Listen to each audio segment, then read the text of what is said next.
Frosty just came in from outside, so she's happy to be by the fireplace.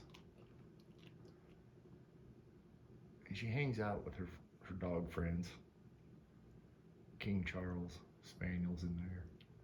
He put himself in there. I didn't put him in there. He just likes it. Then we got Tito the Torpedo. You gotta watch out for that guy. He can hear like a satellite dish that Elon Musk put in outer space. And then we've got the ever famous Major Mootsy. He's 140 pounds of sheer terror and teeth coming at you if you're a bad guy. But you know, today's a day off. You can tell.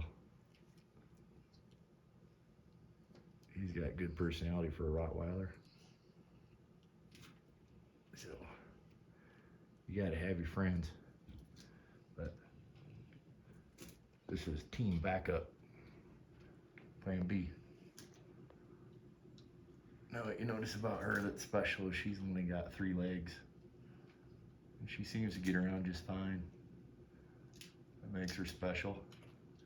But she always carries it that way since she's missing that lower hoof part. So we gotta take care of her. I'll go get more firewood, bring it in. And yeah, she'll have more to snack on.